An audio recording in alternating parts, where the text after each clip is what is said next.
Hey, Eric. Hey, Chris. Would you like to see the next book in the series of books Chris bought in 2003 because of Xenosaga? Show me, Chris. The next books I purchased is Zohar, the Book of Splendor. Who wrote that? Basic readings from the Kabbalah, edited by Gershom Scholem. These are literally just readings from the Zohar. Did you go target this book, or were you at Half Price Books in Lexington and saw a book called Zohar when you were activated? That's a really good question. I don't know if these probably weren't online purchases, right?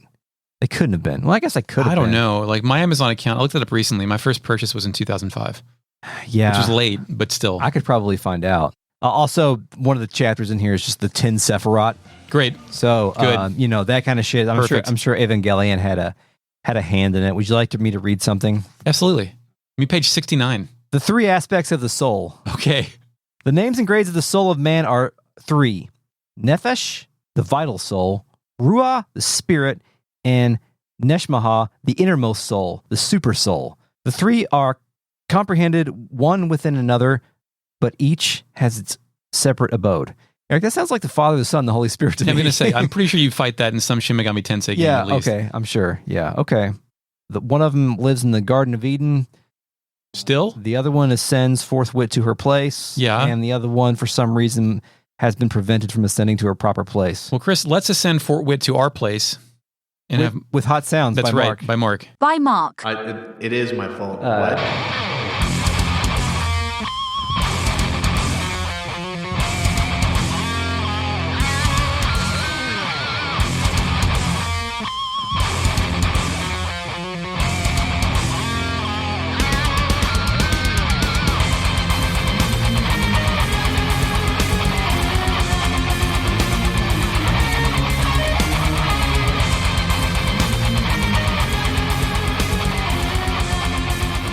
Welcome to Retrograde Amnesia, a comprehensive podcast where we discuss classic Japanese role-playing games, chapter by chapter, beat by beat.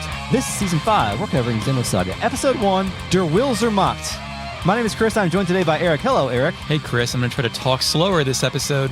Why? Because I've been talking too fast as I read copious amounts of dialogue. Oh, okay. Well, you know who wants to see you do that? Who? The RealNet, because we're joined by them, a collective of patrons who are listening to us record live. Hello, RealNet. Thank you for participating in our live recordings of podcast. Other people can do this too if they go to patreon.com/retroam and give us any amount of dollars. And some corresponding amounts of dollars will give you bonus episodes of this podcast. We're also joined by the FakeNet, our post-production AI companion, who's more powerful than the powerhouse of the cell. The mitochondria. Initializing FakeNet. If mitochondria is the powerhouse of the cell, I am the powerhouse of hell. Can you imagine? Just people turning into flames, goo monsters, all that stuff. FakeNet's even more powerful than that. I can't believe we talked chariots. about the powerhouse of the cell for 11 hours almost. That's right. Or more, probably. Including a whole episode on the insemination room. It's not true. It's like half the episode. Yeah. That episode's got a really fucked up title. We're referencing the Parasite Eve miniseries, of course, available on patreon.com/retroam. Please see our bonus series on Parasite Eve and also refer to Parasite Eve Episode 8, titled Respective Jerk-Off Rooms. Oh, of course. Yeah. Right. Well, speaking of Alive or Dead, music Live or Death plays. Shion exits her room to find Gnosis. Funny-shaped translucent ghosts outside of her room. She wonders what in the world is going on. Yeah. I charge forward and meet them head-on as enemies are on the field in this video game. Yeah. I get into battle with two big goblins, big-armed sons of bitches with squatty machine-like legs. Yeah, I got sausage goblins. They look like they're made of sausage a little bit. Yeah. They've got a little bit of inconsistent density meat. Oh, yeah. Inconsistent density meat, IDMs. So I think that's in the database, right? Shion tells me that this shit is pointless, and she really needs to go find KOS-MOS and Alan, and it auto-withdraws us from battle, so it won't let her fight these things. Mm-hmm. Did you accidentally get in a fight with them again, or any other Gnosis? Oh, yeah, they just fucking kill you. Yes, you game over. Yeah. Not like, oh, you screwed up again. 8k damage. I don't even think you can use the escape items either. It's just no, like, this is where fucked up. The first time I did this, I was like, where's my escape option on my battle menu that I have to hit? And there's some fucked up shit where you have to hit like circle to access it, but then and I kept hitting the wrong buttons trying to figure out stuff. But you can only escape with an escape pack, which is an item. So we get out of that battle, but then it kicks out to another cutscene. Shion backs away from the Gnosis, but then spies a crane or some kind of equipment out in the distance. She dips and dodges her way through, reaching the lift crane thing that is loaded with 2 explosives. Mm-hmm.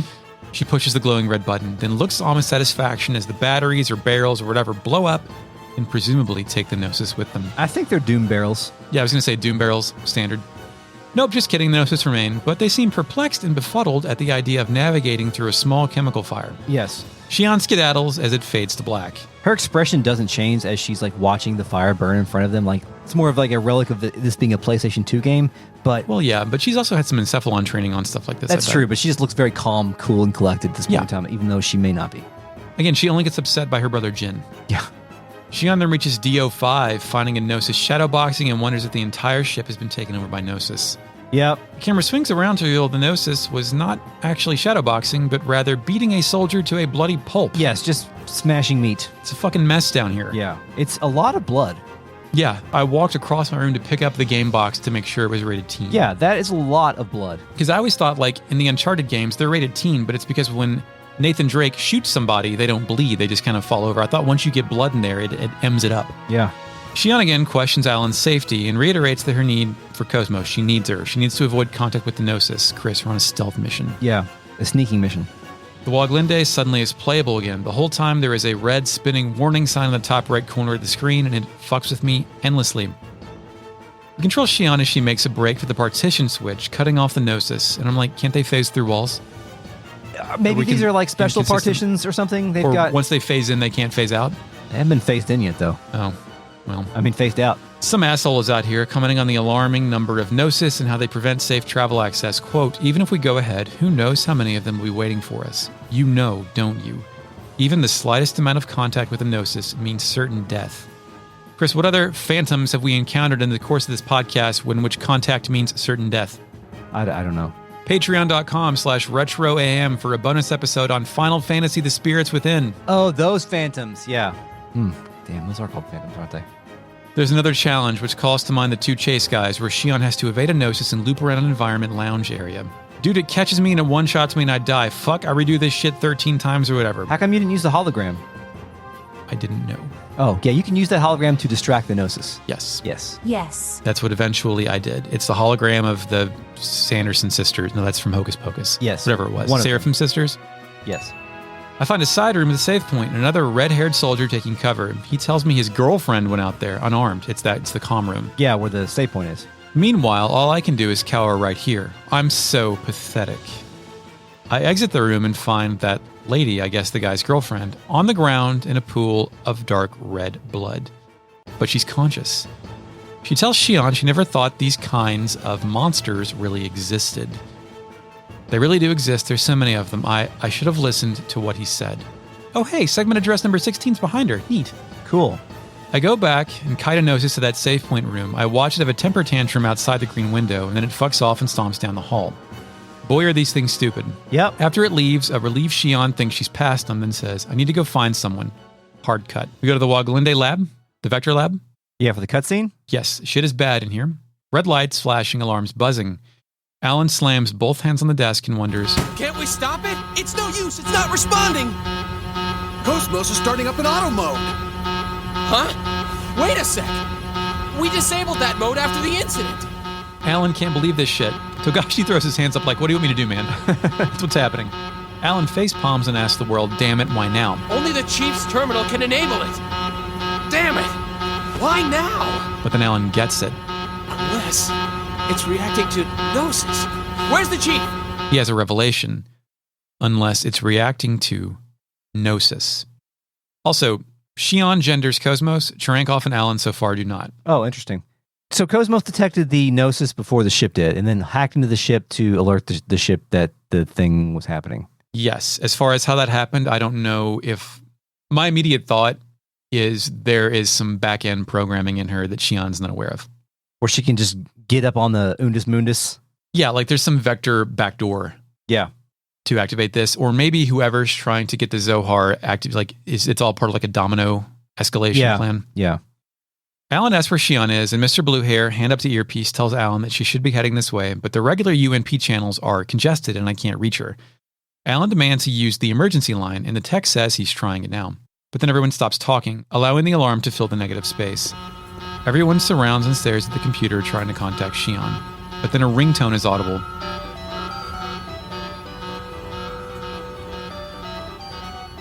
And the camera super zooms over to Shion's workstation chair with her comm device, along with her data pad and her $3,500 Apple Pro VR goggles. And her, Great. yes, she forgot her bunny phone.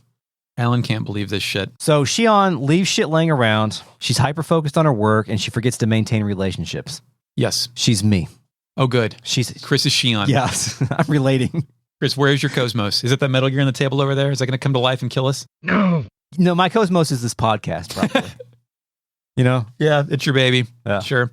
I help co-parent it sometimes. Yeah.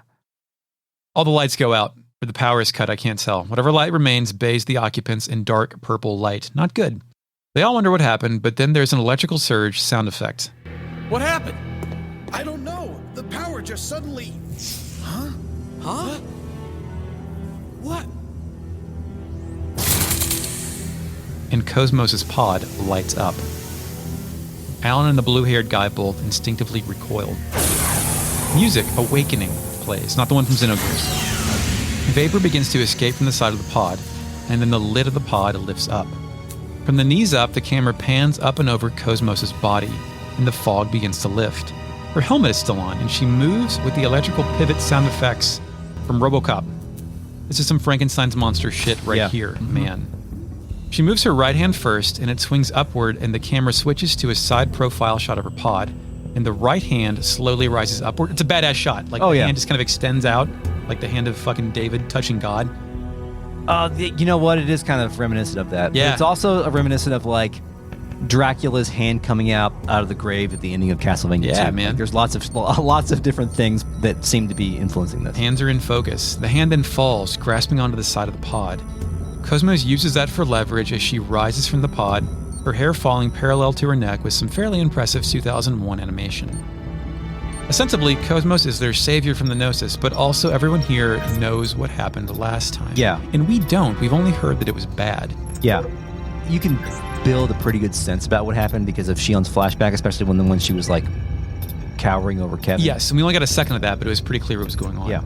KOS-MOS struggles a bit as she steps out of the pod. It cuts to a shot of the floor just as her, come on, man, high-heeled robot feet boots make contact. Yeah, and you know what? Like, the more I look at them, the more I think that maybe they also kind of look like... Rationalize it. Tell me what they're really for. Like, they kind of look like hooves of, like, a fawn. Like, Oh, wow. You mean like Satan? Like Satan hooves? yes, like a Baphomet feet. Oh, nice. Good. Good fucking Baphomet pull. God damn it. Yeah. Fucking Pope-like monster-looking ass. Yeah, yes. She takes a step forward and the crew is scared shitless, some of them cowering in fear. Others take cover behind each other.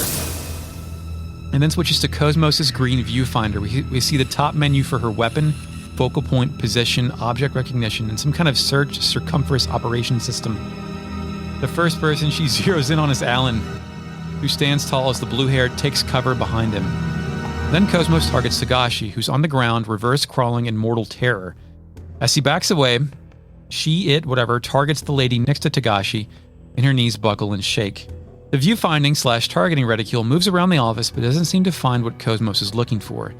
Instead, it brings up a different menu, a fluorescent series of overlays, a vector OS of sorts. She pops up while Glende map 01. Then it drops down to Vector Crew. Then she selects Shion Uzuki. On the right side of her display, below the headings Camera and Security, it appears KOS-MOS has selected the Data mode. She selects Shion's room, then accesses the camera in the top right corner. The camera searches the room, but Shion isn't here. And now I know why Shion slept in her full clothes. Yes. Increasing privacy concerns above the Waglinde, Chris. Yeah. KOS-MOS searches other rooms of the ship, eventually locating Shion and matching her to a clip art portrait. She then pops a wireframe model of the ship, tracking Shion as a blip as she moves through it. But then KOS-MOS finds something else. She homes in on the Zohar containment area, bringing up a camera. Vanderkam and two of his lackeys are hammering away at the workstations nearby. So now I'm like, her default priority was Shion, but also something else procced her interest, which was the Zohar. Yeah. It cuts back to the Vector lab with KOS-MOS standing upright. The smoke is settled, the camera zooms in on her Vector Industries mask, complete with KOS-MOS written in lowercase script font. The mask then dramatically lifts, her eyelids open to reveal a Terminator red pupil. Yeah, I've got Terminator anime eyes. Yes. Because her eyes are very They're large. They're very big. Like, yes. Her and Shion have really big eyes. Some characters have small eyes. I'm not entirely sure what the eye delineation is here, other than like separate paths of evolution or very styled. You never know what happens to eyes in the evolutionary chain of Transcend Christ era. That's right. What was that fucked up movie with the large eyes? Oh, yeah. You mean the fucked up Battle Angel movie with the large eyes? That's right. Yeah. They're like, this is based on anime. Let's make her have that large eyes. Yeah, let's do it. Yeah. It's fine. The kids like that, right? The aperture of the pupil shifts around with some drill noises. With both eyes open, KOS-MOS slowly begins to walk forward. It cuts to Alan, who nervously raises his hand to his face to shield himself from certain death. Yeah. The lights are still out, and once again, the cinematic is framed and organized like a horror movie. The blue-haired tech behind Alan doubles over and vibrates with fear. Fade to black. Those polygons are vibrating in fear behind Alan. I love the mystery. You don't know if she's going to freak out and kill everyone, because that's definitely the picture that it's painting with how this was all shot and framed. Yeah, absolutely. But you also know that KOS-MOS is going to be a party member in this game too, so it's curious. I guess so. They kind of do that thing, shit, in actual Terminator-ass too. Like, the movie is shot with you not knowing that Arnold is a good guy until he starts fighting the bad guy. Yeah. But the ads all knew, Arnold's the good guy this time. Now we're playing on the Woglinde, Life or Death plays. Playing a video game. Shion is on the outside of the comm center from before, and we can then run to DO4. Yes. When we get there, there is some debris and a Gnosis in the way of the debris, right? It forces you to climb up that ladder where the... Take the long way around where the airlock garbage control. chute thing was. Yeah, exactly. You can press that and then suck that debris out of your way so that you can go back down there and continue your... So the Gnosis are subject to laws of physics. I guess, because it's like... I mean, no? Because the bullets go through them, but yes... The Gnosis pick and choose which laws of physics they choose to obey. Eric, we need the people to play a video game. Okay, you're We've been watching the video game. I shouldn't we ask need these to play questions. the video game, and we have not... You've seen the anime, play the game. I get it. We haven't come up with a way for Shion to interact with them in the JRPG battle systems. We have to have her do door puzzles. Speaking of puzzles, the next person we find is a guy we played tag with. Yeah. He's in a fucked. He's a pile of blood. Yes. He recognizes Shion as the lady he played tag with. He tells Shion about the connection gear plug-in over at the eggs hangar. Apparently, we can use that to fire shit at the cars that are blocking our way. What a unique problem. This apparently will allow all of us to escape. Yeah. So into the eggs hangar. Yeah. I pass some tiny Gnosis bugs and find the dude in there who still thinks he's at work. Yeah, he does. Everything has been rearranged since last time we were there, and those little electric fence things are now there, so we can kind of pull the Gnosis into them, paralyze them, and then sneak around and get the treasure. That's after we get the vapor plug-in from this guy first. Yes. So in the hangar, did you get the frame repair A's and 2 frame repair Z's in the escape pack from the shit that you blew up? Probably. Cool. You can leave and you do a little puzzle to make those Gnosis electrocute themselves and get 200 G in 2 veils. Yeah, just some money. So our tag friend told us about that, and I went to go check on him and be like, buddy, I got it. Yeah. I got our stuff. What happened to him now? He's dead. He's not there. Anyway, like you said, I vaporized that car. I go down. In the same spot where the guy and his buddy chased me, there's 2 burly Gnosis, and they pop out, and we replicate the same challenge. Chris, did you pass it this time? No, I died. Oh, God. There's a box up there that you can blow up, and I love blowing up the boxes in this game so much. And while I was looping around the architecture there, I stopped to blow it up, and then the Gnosis caught me and killed me. I suck at video games. That's fine. Something I was hoping would happen is I thought my tag buddy would still be alive, and as I kited them around, I thought they would see him and just start Hulk smashing his shit. Oh, that'd be funny. Yeah. I proceed on, and I find Sergeant Swain laid the fuck out. Sergeant Swain's no more. Well, if it isn't the lady from Vector. I liked this line of work, but it looks like it's over for me. He hands Shion the key for a segment address right across the hall. Inside, you'll find something I've squirreled away. I don't think I'm going to need it where I'm going, so I want you to take it. Chris, Afterlife confirmed. Shion gives Swain a hang in there and takes the key. Chris, what would you say to a dying man who gives you a key? Would you say hang in there, or thanks, or nothing? What's your path here? I will use the robot part right arm in the future. In your memory. I won't let you down. Swain finishes it off with, I liked being a soldier, even though our job is to die. Chris, is that true? A soldier's job is to die. You got to take some fuckers out first, right? I think so. Yeah. And maybe by giving Shion the Decoder 7 and you get that robot right arm part, it looks like a cut man grabby claw. Yeah. Maybe that was his purpose, is to take out fuckers with that. We've got to assemble a claw machine so that we can take money from the kids. But just right now, without knowing what this is, it's like, I'll give you something powerful, and you get to this hidden door, and it's a toy, and it's like, was this yours from when you were a kid? Maybe? The ship printed it. I get back out there. Swain is sitting in a dark red pool of blood, just like Tagman. Yeah. I head right and find a Gnosis munching on a pile of bodies, so I go the opposite direction. Yeah, there's a bunch of squid boys there. They're feasting on bodies out here. I think those are skyfish. Or no, they're gremlins. I'm sorry. This is also where I start blowing up the art installations and get a biosphere. You got to get the biospheres where you can. Yeah. We're in an emergency here. I leave and it kicks out to a cut scene. Yeah. Music, I don't know. It's not on the soundtrack as far as I can tell, but I captured it. Chris, what'd you get? I didn't get it. I think it turns into Gnosis later, but there's some different instrumentation in there. Okay. So I don't know. Initializing fake net. It's part of startup test. A squad of Realians are taking cover near a car, all with guns, some with rifles, and a few lying down in the sniper position. Sniper prone. The camera pans over to reveal they're just the first line of defense with an egg squad behind them. Yeah, they're in like Gears of War cover situation here. Inside, there's like Gears of War, like little barriers set up. Yeah. Inside one of those eggs is Virgil, who comments, walking around like it owns the place. Virgil does also have a commander color scheme for his eggs. Yes, Like his eggs is a bit different. It's a little bit of like a light violet kind of shades, whereas the other ones have tones of blue. And I think he also has a decorative Gundam antenna going up the middle of his of the eggs' helmet To give out communication, right? just to look cool. I think. Look cool. All right. You know, maybe. It also is funny because he's in that purple eggs and he takes a knee in the center of a huddle. So like, even though I bet they have comms, they're still huddling around Virgil. There's probably That's the funny thing about mech anime is that like sometimes the mechs act It has to be human. too human. Yeah. Is that to communicate to the player what that means? Because it'd be more dramatic. It'd be less dramatic to do. Yeah, and it's probably also just a legacy of the mecha anime that inspired Takahashi or whoever the individual that animated and directed the scene. The mechs have eyes because you want them to look cool, but they have eyes because those are the cameras.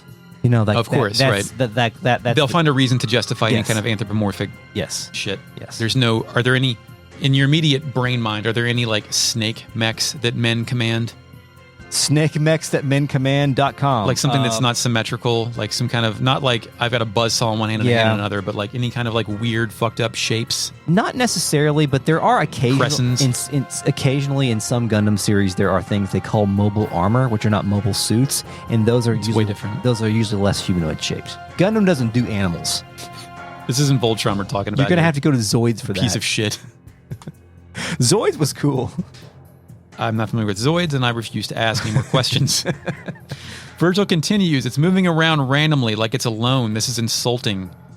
The camera here switches to a profile shot of Virgil and his eggs, and on screen you can see he's looking at a map of the ship, the same one KOS-MOS had access to.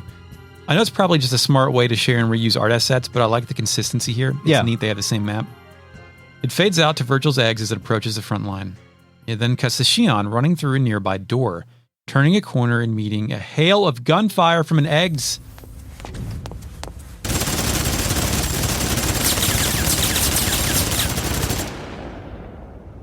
Damn it! You! What the hell are you doing here?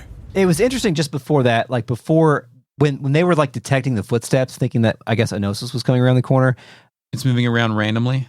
Well, not only that, but like that's kind of funny. Moving around randomly, She's doing like the sniper running path. But Virgil in his mech did like Rainbow Six hand signals to like tell them don't make any noise. Like when probably like no one would hear the comms. Oh yeah, that's a good point. So Gnosis can intercept comms. Virgil's smart, man. And that's what he's doing.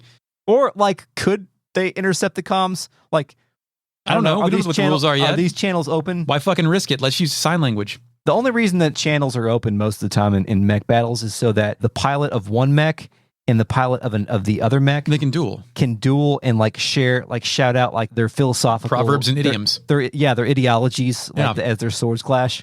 Like that's how anime works, Eric. That's how everything works, dude. Yeah, but like you can play with time with anime. Things can be happening and you can pause time and have characters like think for 5 minutes straight or have people react for 3 minutes straight, and it doesn't look fucked up and weird like it would in live action. When they're thinking for 5 minutes straight, as it zooms in on their face, do you hear clang sound effects of sword battles and gunfights, or is it just their face as time pauses? You're usually like you go inside their mind, and so it's usually just like is the voice reverbed when they do that? A little bit. It can be good. It can be great. That lay happens, out these rules. That happens a lot. You know, they've got to fill the 24 minutes, Eric. That's right. Every episode. Anyway, so Shion, a hail of gunfire. Yeah. It's revealed that Virgil has been tracking her, not the Gnosis. Shion stands and takes it, covering her head and crouching down, while a squad of Realians and all the eggs unload on her. When the smoke clears, there's a bunch of holes in the wall behind her. How is she not dead? Uninjured. The wall behind her is inexplicably soaked in different pockets of blood spatter. Chris, did you see Pulp Fiction? Yeah, I've seen Pulp Fiction. Do you know what just happened then? What? Divine intervention. Oh. The exact same thing happened in Pulp Fiction after they tried to fucking Vincent Vega, Sam Jackson get in the apartment. They open fire. They look around. There's bullet holes behind them. They're untouched. Yeah. This was divine intervention. You know what divine intervention is? I think so. That means that God came down from heaven and stopped the bullets? That's right. That's exactly what it means. God came down from heaven and stopped these motherfucking bullets. So you thought that was blood in the background? What did you think it was? I thought it was just like the walls had been perforated and it was like there was perforation. Rust and stuff. Oh, rust. To me, it looked like the same texture that was used for the blood. Yeah. I don't know. It could, it's open to interpretation, right? I'm looking at it right now and either one of us could be right. Okay, good. That's great. I love no definitive answers in RPGs. Virgil cannot believe this shit. Not that she's alive, but that she's here. There's a really cool shot where Shion, shaking wildly, looks up, and we enter her point of view as she sees the front line of the Realians and all the eggs still pointing their weapons at her. There's fucking gun smoke coming from the barrels. When you get her POV, her vision is a little bit blurry until everything comes. Oh, really? What materializes? Yeah, it's really, really subtle. This alone is enough for months of therapy. Like, if this shit fucking happened to you and you lived through it. Yeah, but what is Shion if not the ultimate compartmentalist? Save the hatred for your brother. Yeah. The fear fades and anger takes over. Shion shows a different side of herself, delivering a furious... What do you think you're doing? Those bullets could have killed me! Virgil marches forward in his eggs, and his troops follow. What are we doing? What the hell do you think you're doing running around like an idiot? We thought you were a Gnosis. Running around like an idiot is what you do in RPGs when you're playing the game too, which is... Yeah, you just go from place to place. It's probably not like some sort of weird meta commentary on the genre. We can retcon it to be Oh yeah, you can easily make that make sense.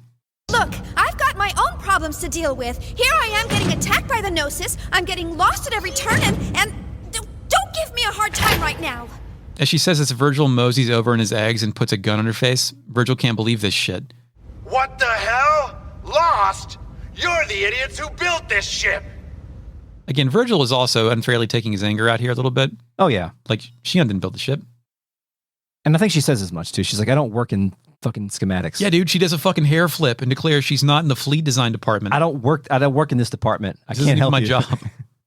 I can't help you. I'm on break.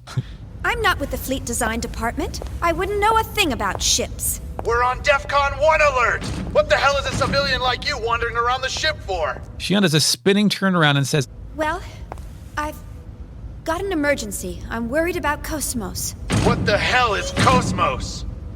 Ah, never mind. Deal with it later. Just get to a shelter and stay put.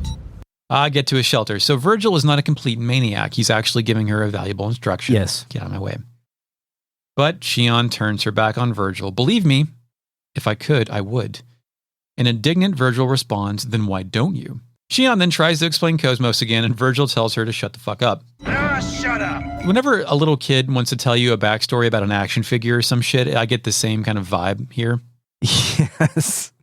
Yeah. Like just talking uninterruptedly about whatever. Yeah. Mm-hmm. Music. Gnosis plays. But the Realians perk up, screaming they're coming and to get back. Virgil's boys tell him to get over there, and he's like, you think I'm deaf or something? You what? Hey, you, get away from the wall. As Virgil says this, an Eggs does a cool turnaround while pointing the sick gun cinematic move.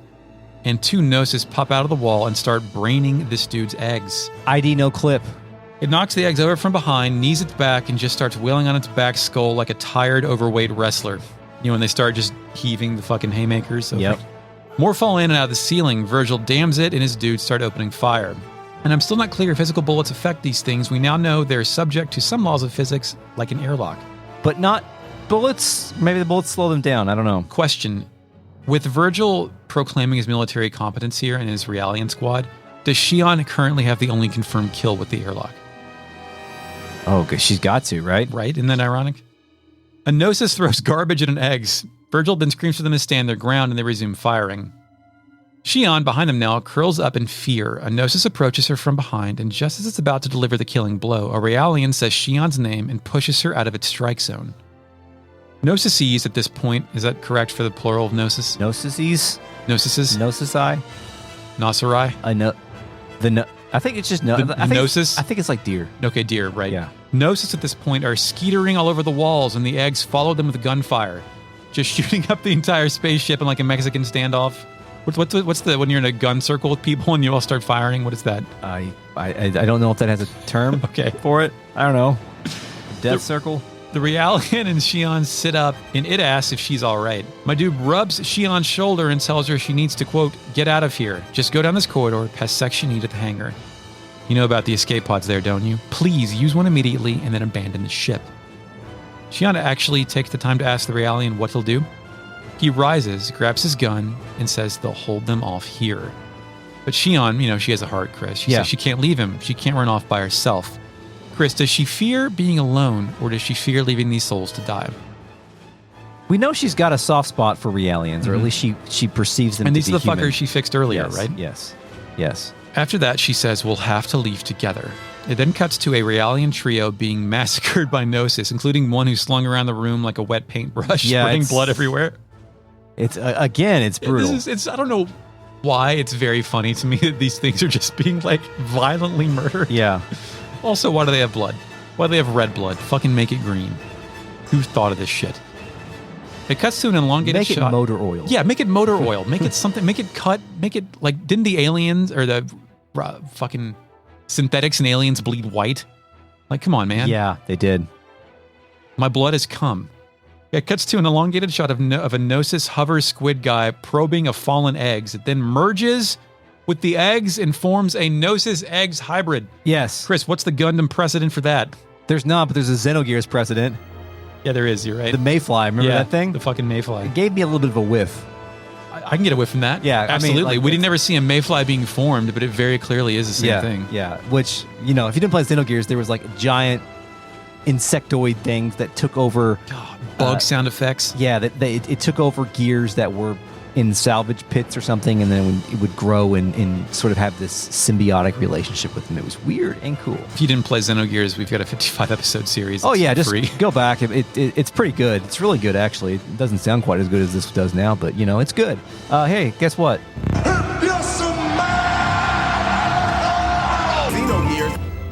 Eric, that's number 9. Virgil can't believe this shit, and he believes even less of it when the thing opens fire on him and his remaining bros. The first eggs absorbs a hail of machine gun fire and creates a massive explosion. Smoke clears when we return to Shion and the Realian that saved her. Remember what we were made for, it says, as it pleads as it triples down. This is what we were born to do.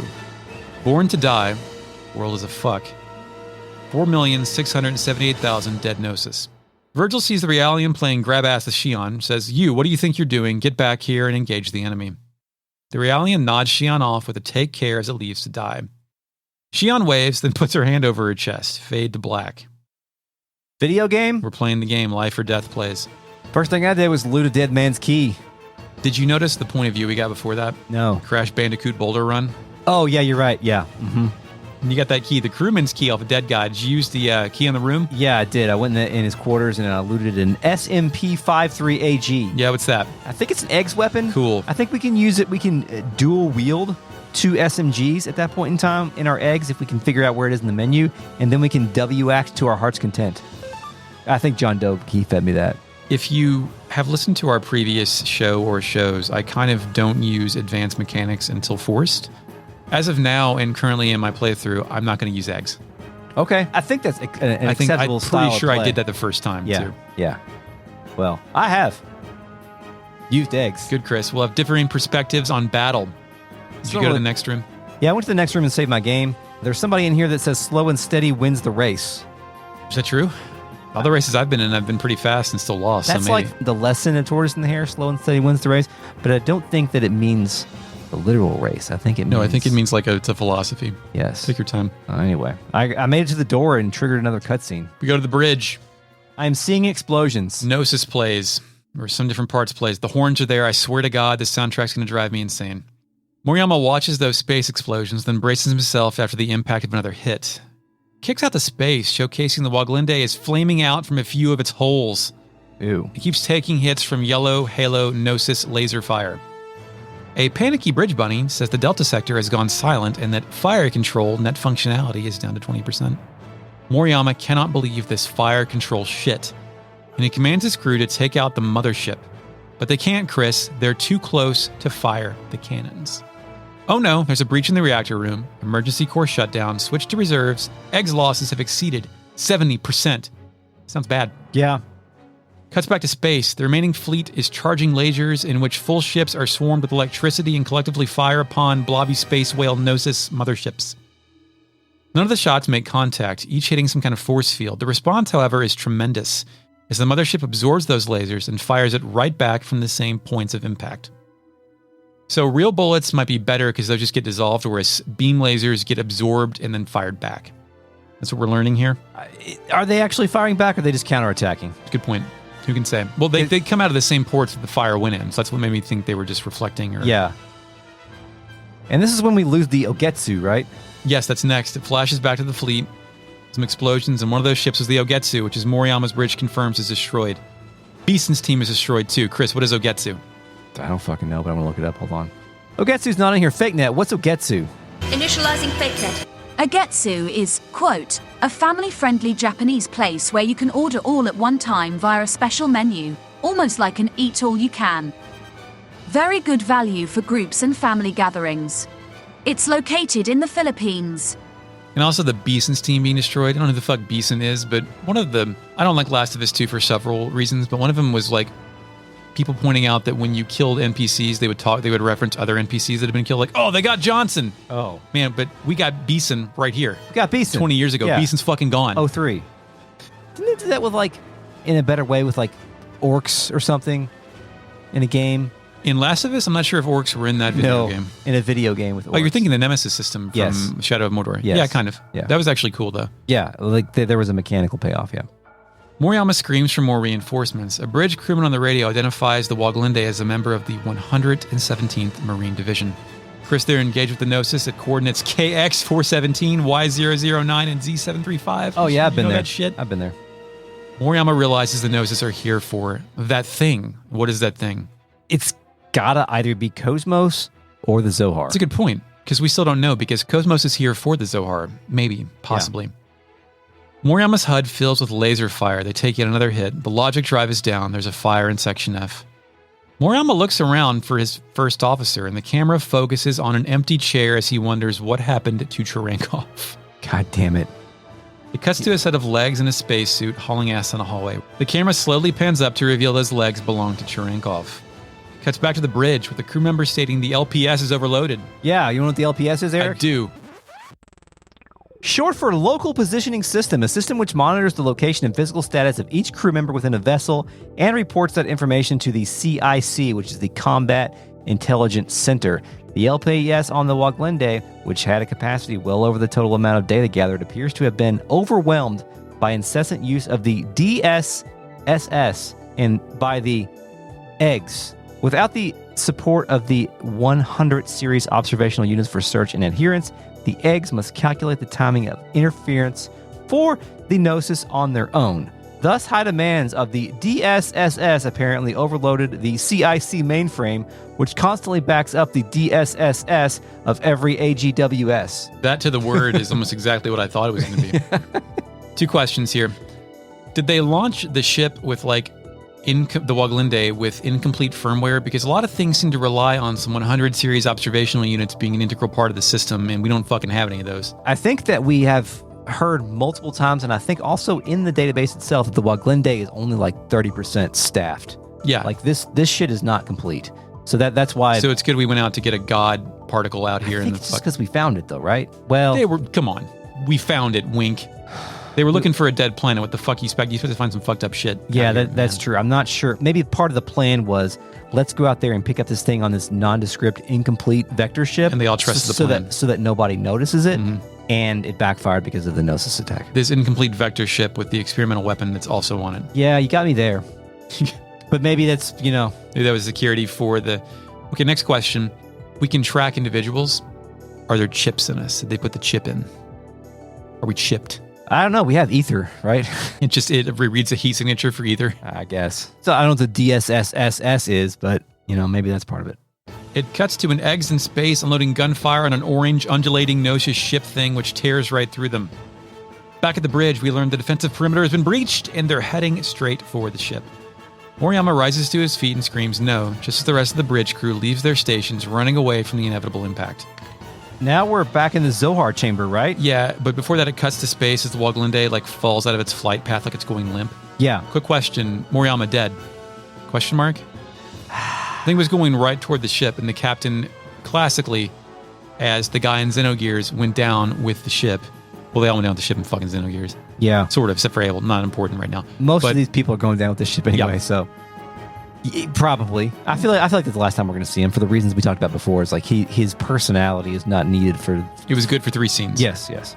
Now where are we? We're inside this Zohar chamber, and Vanderkam is looking around as Cherenkov comes running in. Oh my god! He takes off his helmet and says, "What's the status?" Yeah. I'm like, "Do you know this guy? Do you know this man?" Yeah. Because everybody knows Cherenkov. Yeah. The status has something to do with like the connected main field generator and this block's sub-reactor. Yeah, we're disconnected. It'll only hold for 3 minutes, but we can move this ship under power. Yeah, we've got to bypass to the logic drive. Did we determine what a logic drive is yet? You can take control from this terminal. I think the logic drive, according to most space fiction, is what determines the flight path through hyperspace. Oh, okay. It's what like the supercomputer that helps you not run into the. It's like a star or through dense space material based on mapping lanes, which I think is a space column in this game. Okay, gotcha. Cherenkov is like, yeah, good work. I'll take it from here. That's fine. Good work. So they're basically trying to hijack the controls of the ship right now, right? I think so, and like fly it remotely, maybe. Or yeah, because the bridge is all fucked up. Because remember, Margulis told Cherenkov like, if you have to just jettison this thing out, so we'll make it to Cybertron, then just do it. Like I don't care. Like just get it off. He the doesn't ship. want the Gnosis to take it. Yes, but even if Cherenkov ejects into space, the Gnosis are also in space. Yes, that's true. Vanderkam has an objection. Quote: Commander, I object. Purging this entire block and executing a gate jump is suicide. You know as well as I do what happens when a human body enters hyperspace unprotected. Yeah. And I don't, because I want to see that. Yeah. I imagine it just like disintegrates into like ropey tissue. I don't know. Yeah. And Cherenkov, he really only cares though that they get this thing to the commander. He doesn't give a fuck. Yeah. He's ready to die in space. All that matters is that we get this to the commander. We'll be at the next column area in a matter of minutes. There's no time. Get in the pod and evacuate with the others. So he commands others to go evacuate. Vanderkam says, But Commander, the Gnosis are swarming all over the place. We won't stand a chance even if we do evacuate. We should accompany you. Just then, something shakes the shit out of the ceiling. Cherenkov turns around and says something insane. The Gnosis are insignificant. They are nothing compared to what'll happen if it awakes. As soon as you launch the escape pod, inject yourself with 8 milligrams of Dig Beta. You'll fall into a temporary near-death state, but that'll keep them from noticing you. Reinforcements from Central Command will arrive in a few hours. You must survive until then, or my death will be for nothing. Commander! Go now. Chris, is this true, or is he making shit up? I think it's true. I think it's true too. He's probably accessing some sort of knowledge he has. Yeah, like get, you know. For some reason, they gave the commanding officer ways to evade Gnosis detection by fake killing yourself. Yeah. Like fucking 1800s magician's tricks to slow the heartbeat. And again, you know, his orders here are just to survive until reinforcements arrive. He's like possessed. Reinforcements from Central Command will arrive in a few hours. You must survive until then, or my death will be for nothing. That is zealotry talk. It is. And we've talked about, I think, in a couple of different games that, like, guy who is ready to die never dies. Yeah, that's a good point. You know what I mean? Like, he's... And when he does die, it's horrific. Yeah. Vanderkam says that he and his boys are going to stay put as Cherenkov approaches the Zohar. Go now, he says, and he stops right in front of it. Cherenkov, I think, is also trying to get epic here. Oh, yeah. Like, I alone must be the one to slay the demon type shit. Yes. I'm the only one that can fill your dark soul with light. Yes, I'm the main character, but I'm not. Cherenkov lowers... Only I can save the United States of America. That's right, but vote for me. Cherenkov lowers the ramp to the base of the Zohar while Vanderkam and the workers give him a military salute, which is very funny to me. It is. It fades to black with the camera at their backs. Back in the Woglinde, we open with desperate gunfire. Shion has, I suppose, been pushed back with Virgil's crew. She's covering her ears. So they're kind of losing the front here? Yeah. So if they're losing the front, that means that they didn't automatically lose the front. So, like, as the bullets hit the Gnosis, they're kind of going through them, but there is like there are flashes of light when the bullets actually hit the translucent versions of the Gnosis. So it slows them down? So it must do something, right? Yeah. Because otherwise they would have been overrun by now. Until that little fucker beam cannons us. Damn it! Our weapons are useless! They're not like those other bastards! Chris, what are the other bastards?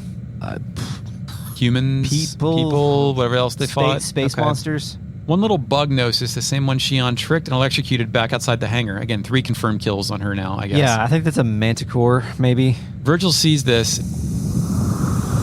An FAE? No! Chris, what is an FAE? No. An FAE, a fuel-air explosive, is conventional FAEs disperse a cloud of fuel, which is then ignited once it reaches the intended coverage, resulting in a powerful explosion.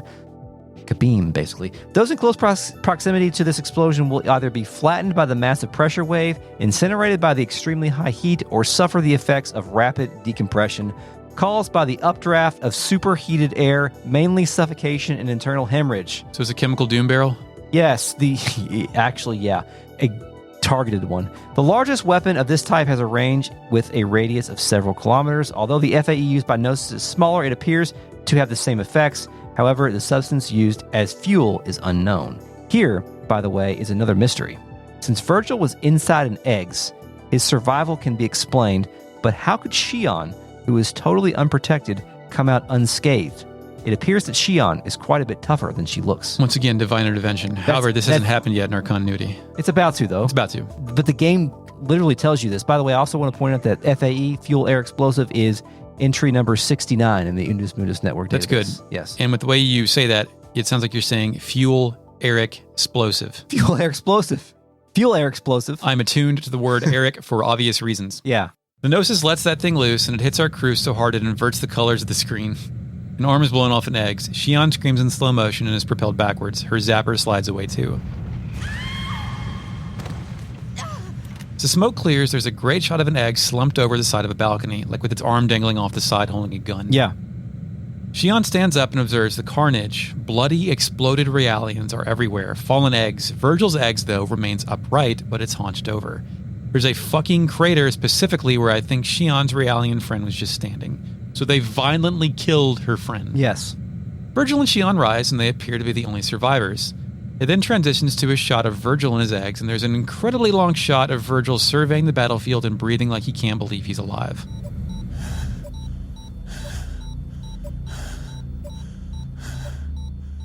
Virgil then starts calling out names. Not of the Realians, but of his buddies in the other eggs. Hornst! Lester! Which, are those Realians or were those humans? I think the eggs things were his squad, right? Yeah, because all the Realians were on foot. So, the names were Hornst and Lester. They're now in bloody messes. Mans is shook now, Chris. And as the next Gnosis marches forward, he wonders what he should do. What do I do? I gotta stop them. There's gotta be a way. But how? Virgil then finds a twitching Realian in his viewfinder. It then pans over to Shion, who stares back at him. Hey, you, Virgil says to Shion, but then we get like a fucked up yellow and green point of view shot of Virgil's eggs kneeling down to Shion. Is this the dying Realian's point of view? As it looks over and sees Virgil kneeling in front of Shion. Oh, maybe it is. The weird viewfinder. It then cuts to an isometric shot of Shion reaching out to Virgil's eggs with its cockpit opened. What are you doing? Give that back! The hands of the eggs have taken something from Shion, and Virgil is climbing out of the robot to retrieve it. Quit your whining.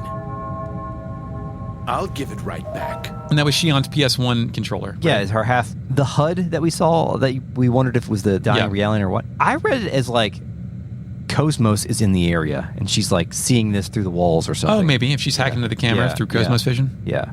Virgil starts typing shit on the holographic datapad. They're based on the 508 series, right? So what if they are? It's time for Virgil to have a contextually sensitive flashback to reminisce some enduring thoughts. Yes. It's been almost 14 years now, since I returned from Milsha, that is. Out in the fields, I took apart so many of them to get what I was looking for. It was a lot of work, you know. What with that dual-stage protection they got and all. Dual stage? Lieutenant, you consumed their neuro... But of course, they were quite delicious. How could you? That's when I found out about the control code. It's quite a convenient function you put in there. That's right. I'm going to have these marionettes hold off the Gnosis for us. Just like this. Yes, they were very tasty. Now we'll use them as shields. Shion can't believe it. I always like the gross turns these games take, like the Nordshun sewers, shit like that. I think they really was there any this shit fucked up in the Xenoblade games you remember? Eating people. Like those games kind of dwell in archetypes more than character moments. There was I think it was the second game where there was a whole subset of people who like consumed blade, like there was like blade, flesh eaters or something, or I don't remember what they were called. And yeah, there was some disposable body shit in the third one, so maybe not. That was an unfair comparison. Apparently, all of this is in search of a greater purpose because Virgil continues. That's when I found out about the control code. I was eating people. Yeah, it's quite a convenient function you put in there. Shion then looks up and she knows what he's planning. That's right. I'm going to have these marionettes hold off the Gnosis for us, just like this. Music, Shion's Crisis plays. Nope, it's still sorrow. And the Realians are on the battlefield in their pools of blood. They begin to shake violently, like they're all spasming as they're violently forced back into life. Shion can't believe this shit. She says, "Stop it! Stop doing this! What do you think they are? This is a clear violation of their rights? That's for peacetime, lady. You think I don't know the Miltian Charter? He's armed with facts and logic here. He's memorized the stuff he needs to do fucked up shit. Yes. Miltian Charter, Article 4, Paragraph 13. Weapons-grade Realians are required to be equipped with a remotely accessible behavioral limit and self-destruct system in case of emergency or malfunction. Use of these functions will be determined by the senior officer in charge of the situation. Am I right? That's like the cop that can arrest you for like sodomy or something, or eating ice cream with pants on in Goshen. I don't know. Yeah. Okay. Yeah, but I think it's interesting too because Shion continues to protest his action here, even though he's already defeated her with facts and logic. Yes. She tries to appeal to like some sort of emotional core that he doesn't have. Yes, exactly, or the ethics that he does not abide by. No, man, he's trying to live. Yeah, because she doesn't want Virgil to play God with their lives, is what she says. Shion looks back at the Realians, and they all seem to be crawling toward the crater. And Virgil continues, "Well, that time is now, and I am the conductor. I intend to make full use of my orchestra."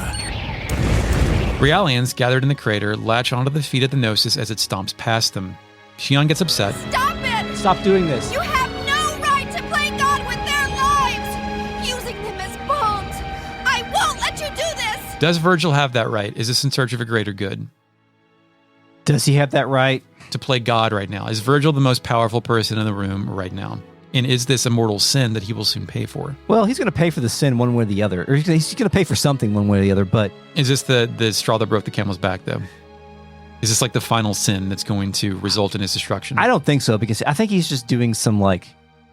Using resources appropriately? Dirty wartime shit that he has to do. And in his mind, at least, that his actions are justified because... You know, he has the facts and logic. He knows the law. Like, he suddenly cares about the law. Yeah, when it conveniences him. Do you think that Realian consumption is against the law? The way that a DME addict has been... It's been casually mentioned. Has been treated makes it seem like it's a drug. Yeah, it's a drug. Like, there's the chemicals they use to make them, you can also get high off of. Yes.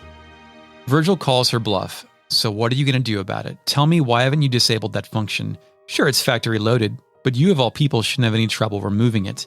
Since you care about them so much, all it would take is a little tweak, and they'd be free as birds, and yet you don't. Why not? As he continues to call her on her shit, he is exiting his eggs and standing on the shoulder like Groff. Yes. Like he is Groff posing, not necessarily revealing some sort of master plan to kill God, but he is like emanating his entire worldview right here up on his gear soapbox. And do you know what question he asked? This could have been one sentence that he went through with like 5. Yeah. Why didn't you give them free will? Yeah. Yeah. She was in charge of tending these things, apparently. Yeah. And she didn't do it. Yep. And she's gonna cite protocol. Because my company protocol dictates. Virgil cuts her off. Exactly. It's protocol. In other words, you're just like me, bound by that protocol. Chris, who is the real robot?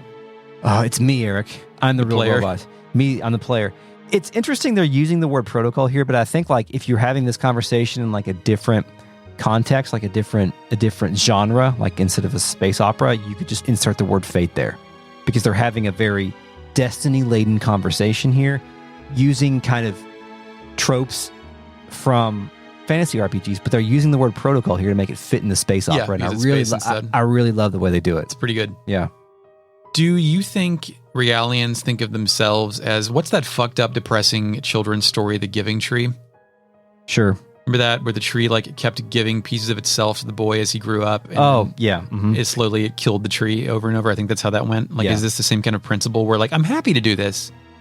Yeah, I think so. Because I mean, we talked about it before, but like there's that high injection of duty that all the Realians seem to have when we were talking to them.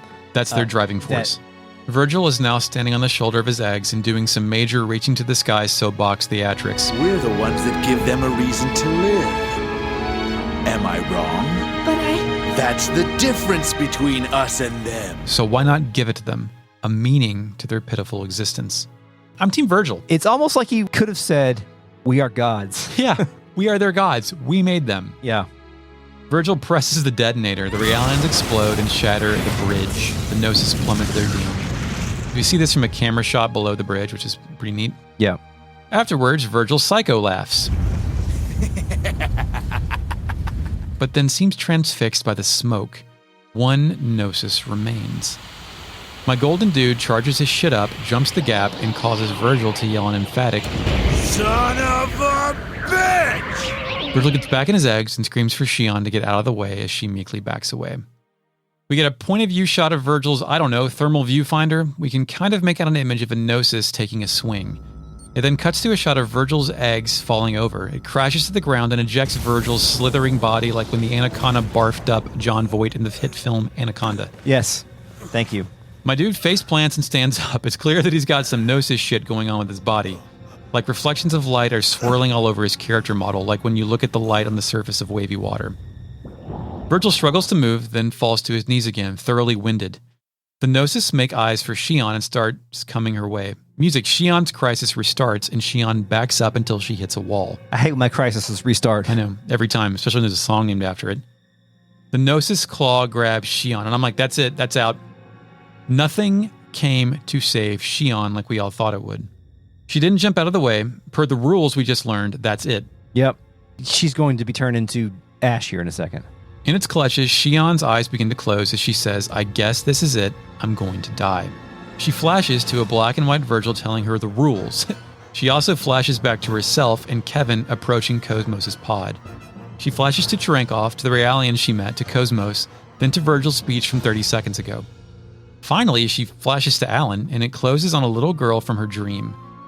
Do you feel sad or anything? Shion asks, and I suppose that was to KOS-MOS?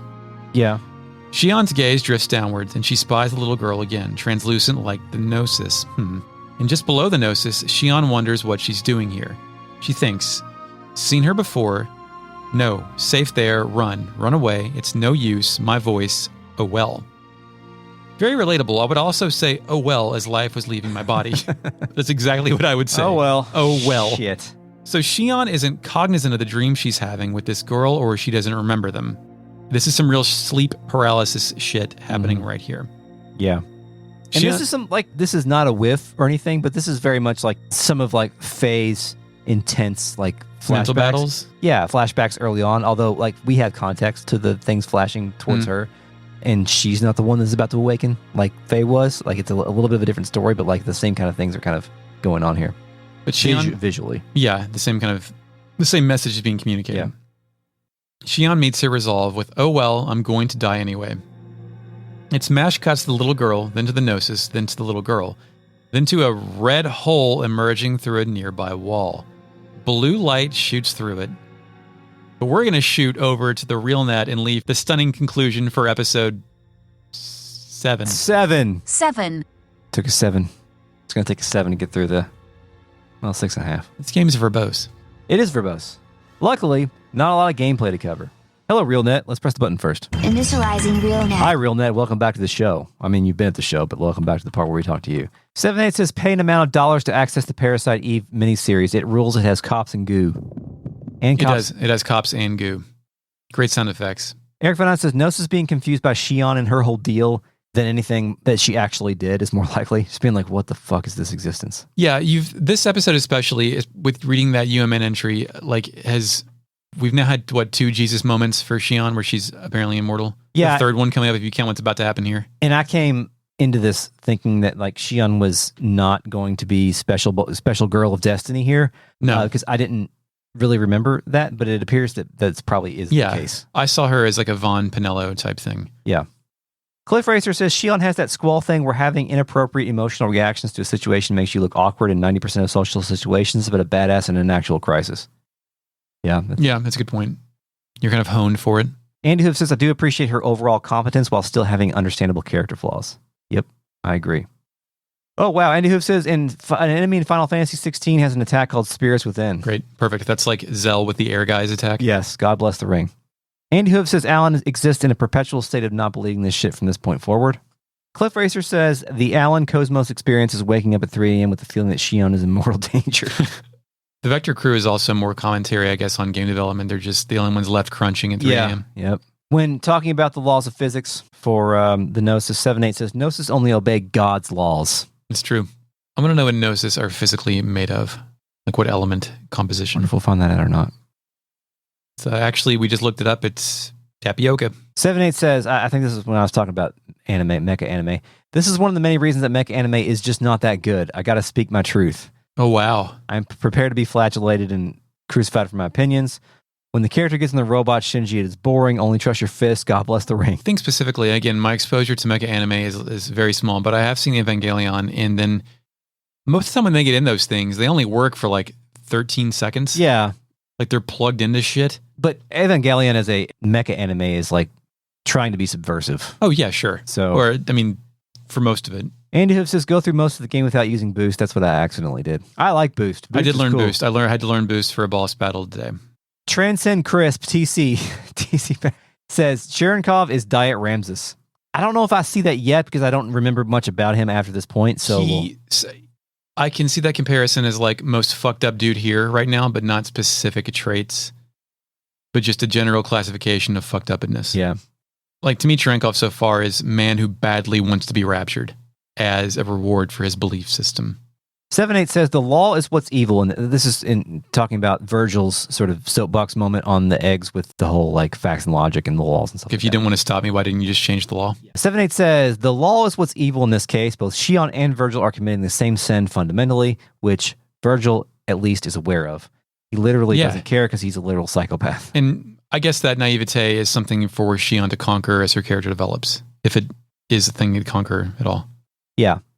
Cliff Racer says protocol makes it explicit that it's decided entirely by humans, which I think is a good distinction from when I was talking about with like protocol equals fate. Mm-hmm. But I think like the way they play with it is a fate designed by humanity.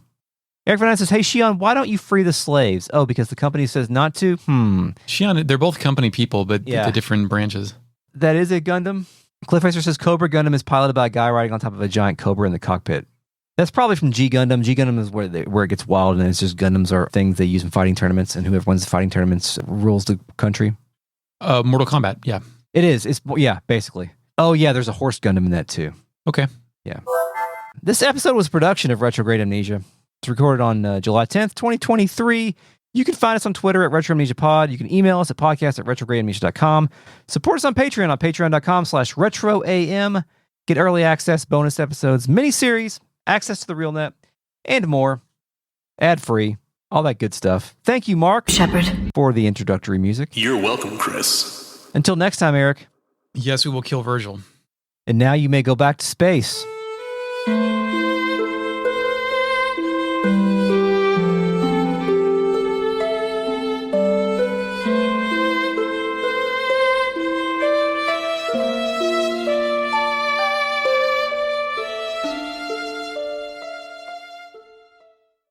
Apparently, when I came out of anesthesia, somebody asked me about family history, and I told them that, my family's dead. Both my grandfathers died of colon cancer. You want to do that before usually instead of after? Like 6 different people asked me. I'm okay, not sure great. why. Yeah. And I said that, and then I don't remember this, but Brooke said I started going, rip, rip, rip. And I guess I probably freaked out I'm sure they hear a lot of dumb shit of people coming off anesthesia, but, you know. I've got some really good footage of Tiffany on anesthesia. Yeah. It's wonderful. I'm glad that she didn't video me. Mm-hmm. Okay. Well, welcome to Retro. For a minute, I thought it was, the title was I'm alive for this one cup, but that's a Star Ocean thing. Uh-huh. Yeah. Well, speaking I of got 2 lives out of 1 cup, Eric. I got 0, Chris. Sorry. Did I cut you off? I'm sorry. I thought it was a good avenue. No, I to needed continue. to be cut off. Okay. I was trying to find a way out. I can pull the escape cord. Throw the shoe. I should just start waving my hand while I'm talking. Garrett, get me out of this. Help. I would probably do that if we didn't edit this, you know? Exiting his eggs. Article 4, paragraph 13, quote, weapons-grade Realians are required to be equipped with a remotely accessible behavioral limit and self-destruct system in case of emergency or malfunction. Use of these functions will be determined by the senior officer in charge of the situation. Am I right? Well, I mean, phased out. And what? Yep. Mm-hmm. The viewfinder / targeting reticule moves around the officer, but doesn't seem to... Officer. For What the hell? Lost? Son of a bitch! I suck at video games. Playtime's over!